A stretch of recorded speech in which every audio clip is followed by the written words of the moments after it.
So what are the fastest appreciating markets in the country? Where are they, and why are they so hot for 2021? Now, one of the things you got to understand is when we started the spring-summer buying frenzy, we had an idea that it was going to be a lot of twists and turns, and I can tell you, it has not let us down. One of the reasons that prices have gone so crazy, obviously, are because interest rates are low, and the demand is up because people are moving out of the cities and they're moving into the suburban areas. So what you're getting right now is a lot of secondary and tertiary cities that normally do not see a lot of action, but because we call them Zoom towns now, people are moving out of big cities, they don't need to stay there, and they now realize that they can work anywhere they want and they can live in the comforts of places that they want to live in. By the end of 2020, some areas were actually getting 15% higher price indexes than they were from the year prior. 80% of some major regions and metropolitan areas are seeing double-digit gains in housing values. Now, some of these smaller cities, they have certain lifestyle benefits, or maybe the weather is causing them to want to be there. So again, you got to understand it's not just because of price. A lot of people are moving because of lifestyle. So the first city that tops the list is actually the one that topped the list last year, and that's Austin, Texas. Right now, they have said that since February of 2021, in a trailing 12 months, the price values have gone up 26%. So why is that? Well, you've got some major corporations that are moving to the state of Texas. You've got Apple is moving there, and you've got Tesla just announced that they're moving their headquarters to Texas. So obviously, you've got a lot of people that are coming in. As a matter of fact, you have 150 people per day are moving to the state of Texas, which is the most ever in history of any other city or state has ever had to endure.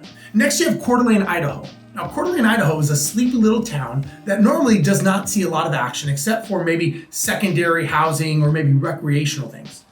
But because of people's ability to live one place and work somewhere else, Coeur d'Alene, Idaho is a beautiful place, and it is actually tied with Austin, Texas as one of the hottest markets right now in the United States. Next, you have Denver, Colorado. Obviously, Denver is big because it's a lot of recreational, it's a lot of lifestyle changes. There's a lot of places to live either in the city of Denver or some of the secondary areas, as well as you got one of major Amazon headquarters is there in the Denver area.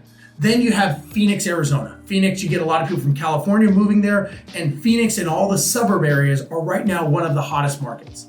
Next, you have Raleigh, Durham, North Carolina. That is a triangle, they call it, of the new technology area. So there's a lot of business and transactions that are going on in Raleigh, Durham.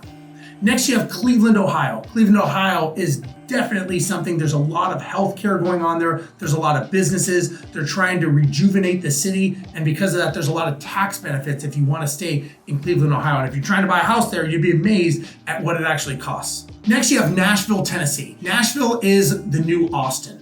They are saying that the Nashville area will probably surpass Austin as the hottest market next year. So again, these are things you got to look at as to what's going on, what businesses are going, and what is happening. Finally, you've got Tampa, Florida. Tampa, because it's a great tourist area, there's a lot of business going on there, and it's a sun city. A lot of people like that for the lifestyle. So again, a lot of these cities have that in common. They've got the weather, and they have the lifestyle and the cultural changes of what you can live now wherever you want, and you can work somewhere else. Now, there's some cities that are not in the Sun Belt that are also hot markets. You've got Provo, Utah, you've got Boise, Idaho, and you have Rochester, New York.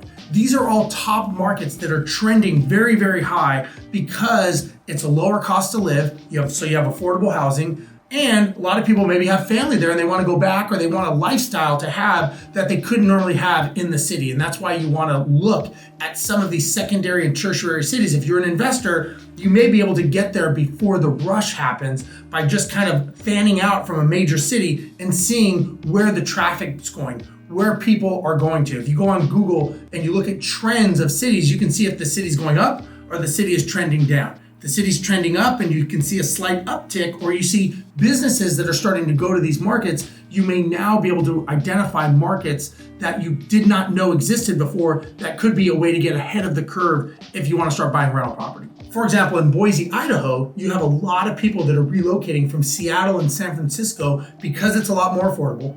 because it's a lifestyle change and it's giving people the ability to live how they want to live, where they want to live, and still keep their jobs with these tech companies and be able to have that as well. So again, you'll be able to balance your life. So a lot of people are looking for life balances right now. So again, these trends right now are what's happening in the spring and summer of 2021.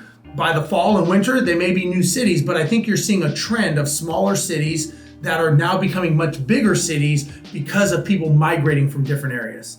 So if you like this, make sure you subscribe to my channel. I'm Steve Rozenberg. Thank you for watching, and we'll see you next time. Bye.